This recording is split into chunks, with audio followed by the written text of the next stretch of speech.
Halo, Assalamualaikum warahmatullahi wabarakatuh. Kami kelompok 12 mata kuliah semantik. Pada hari ini kami akan membahas materi mengenai landscape penelitian semantik. Kelompok 12 beranggotakan saya, Aura Nur Azahra, dan teman saya, Fatma Hamidah. Selamat menyimak. Pada pembahasan kali ini, kami akan membahas tentang landscape penelitian semantik. Ada yang tahu nggak sih apa itu landscape? Nah, landscape menurut Kamus Besar Bahasa Indonesia merupakan tata ruang di luar gedung yang berfungsi mengatur pemandangan alam dan juga jumlah total aspek setiap daerah, baik pedesaan maupun kota. Lalu, apa kaitannya landscape penelitian semantik? Nah, menurut kelompok kami, landscape penelitian semantik adalah sesuatu yang berkaitan dengan penelitian semantik itu sendiri, di mana untuk melakukan penelitian, seseorang harus memenuhi syarat-syarat, seperti dalam tulisannya itu harus terdapat pendahuluan, metode, hasil pembahasan, simpulan, dan daftar pustaka. Di penjelasan kali ini, kami mencoba untuk membandingkan contoh penelitian.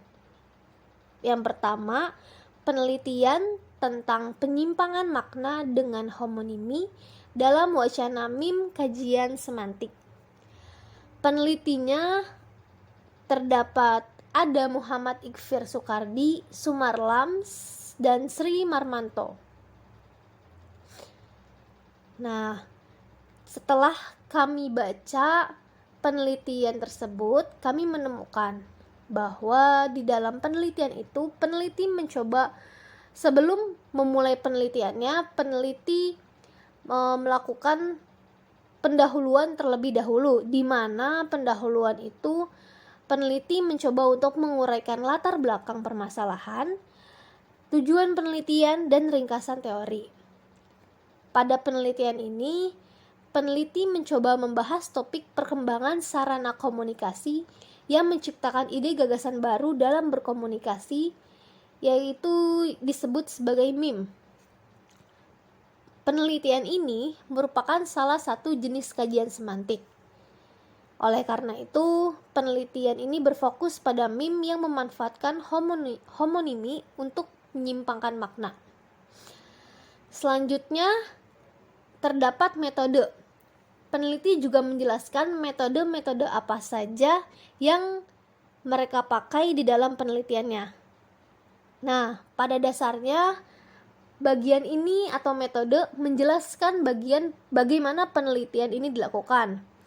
Pokok isi bagian ini adalah desain penelitian, populasi dan sampel, teknik pengumpulan data, dan instrumen pengembangannya, serta teknik analisis data. Lalu, yang kami temukan dalam penelitian ini, metode yang digunakan peneliti pada penelitiannya adalah metode deskriptif kualitatif. Sedangkan data yang didapatkan berasal dari teks meme yang bersumber dari Web Meme Komik Indonesia atau MCI. Data yang dikumpulkan oleh peneliti selanjutnya dikumpulkan dengan menggunakan metode simak dengan teknik lanjutan catat. Setelah menguraikan atau menjelaskan metode yang digunakan, yang dipakai peneliti, lalu masuk ke dalam hasil pembahasan, di mana hasil pembahasan menampilkan bagian atau inti pokok hasil penelitian. Pada pembahasan penelitian ini, peneliti membahas tentang homonimi kata dasar, homonimi kata slang, homonimi kata asing, homonimi yang terjadi karena eufemisme, homonimi yang terjadi karena penamaan, dan selanjutnya juga membahas homografi singkatan, homofini, pola penyampaian makna dengan teks sebagai penjelas, pola gambar sebagai sasaran, dan teks penjelas yang terdapat pada meme atau data yang ditelitinya. Setelah dari hasil pembahasan, peneliti mencoba menyimpulkan di mana bagian simpulan ini berisi simpulan dan saran. Simpulan menampilkan ringkasan atas hasil dan pembahasan artikel dan didasarkan pada tujuan penelitian. Sedangkan saran dapat berdasarkan tindakan praktis pengembangan teori baru dan atau penelitian lebih lanjut. Nah, yang kami dapatkan dari penelitian ini, kesimpulannya adalah bahwa terdapat penyimpangan makna dengan homonimi dalam meme. Lalu setelah itu di akhir penelitian, peneliti mencoba menghadirkan daftar pustaka sebagai penguat dari hasil yang telah ditelitinya. Nah, daftar pustaka ini setidaknya berisi 5 referensi yang berasal dari jurnal serta buku. Tentunya referensi harus memiliki kaitan dengan kajian semantik atau sejenisnya yang sesuai dengan penelitian. Di sini terdapat contoh penulisan daftar pustaka. Contohnya Edi Subroto .d tentunya dibalik kurung buka 2011 kurung tutup titik pengantar studi semantik dan pragmatik titik Surakarta titik 2 Cakrawala Media titik. Seperti itu contoh penulisan daftar pustaka. Selanjutnya penelitian kedua akan dijelaskan oleh teman saya. Kepada Fatma, disilakan. Setelah itu di akhir penelitian, peneliti mencoba menghadirkan daftar pustaka sebagai penguat dari hasil yang telah ditelitinya. Nah, daftar pustaka ini setidaknya berisi 5 referensi yang berasal dari jurnal serta buku. Tentunya referensi harus memiliki kaitan dengan kajian semantik atau sejenisnya yang sesuai dengan penelitian. Di sini terdapat contoh penulisan daftar pustaka. Contohnya Edi Subroto .d tentunya dibalik kurung buka 2011 kurung tutup titik pengantar studi semantik dan pragmatik titik Surakarta titik 2 Cakrawala Media titik. Seperti itu contoh penulisan daftar pustaka. Selanjutnya penelitian kedua akan dijelaskan oleh teman saya. Kepada Fatma, disilakan. Selanjutnya penelitian kedua yang berjudul Metafora dalam lirik lagu dangdut, kajian semantik kognitif, ditulis oleh Gunawan Wiradharma dan Afdol Tarik WS. Isi pendahuluan dalam penelitian ini menguraikan latar belakang, permasalahan penelitian, pemecahan masalah, dan ringkasan teori. Maka pada penelitian ini, peneliti mencoba membahas topik mengenai makna metafora yang terdapat dalam lirik lagu dangdut. Penelitian ini merupakan salah satu jenis kajian semantik kognitif. Oleh karena itu, penelitian ini berfokus pada lagu dangdut yang memanfaatkan metafora untuk mengetahui suatu makna. Penelitian ini bertujuan untuk mengungkapkan bagaimana metafora dalam lirik lagu dangdut mengungkapkan realitas sosial. Selanjutnya ada metode.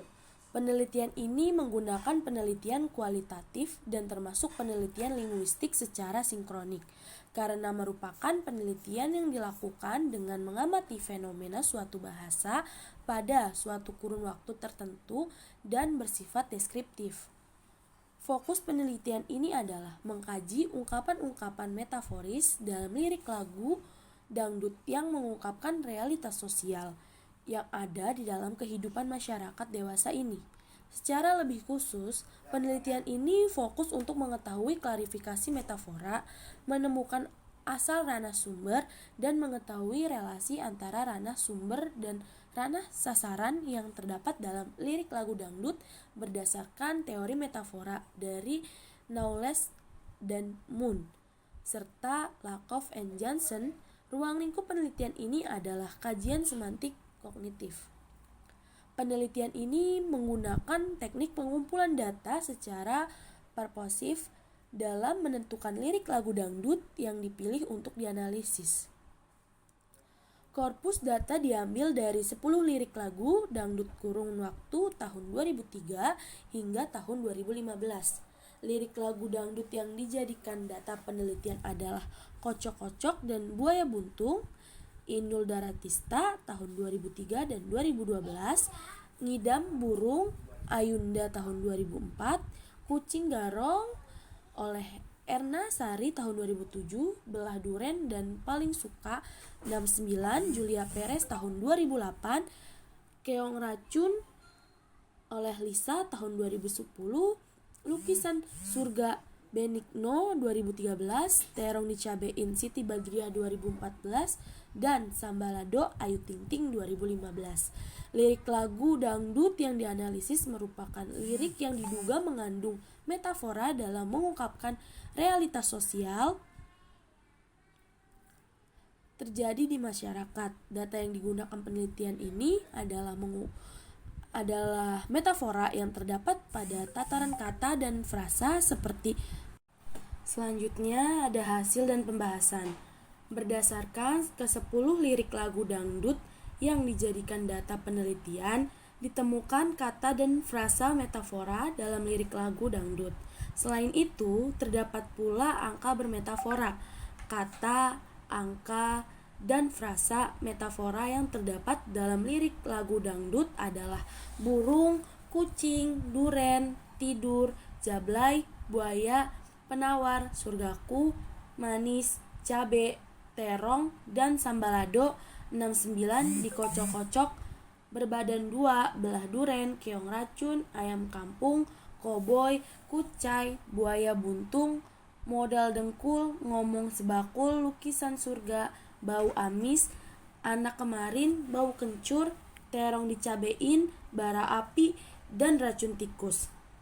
Sesuai hasil analisis yang telah dilakukan pada data penelitian, tidak ditemukan adanya metafora orientasional yang terdapat dalam lirik lagu dangdut.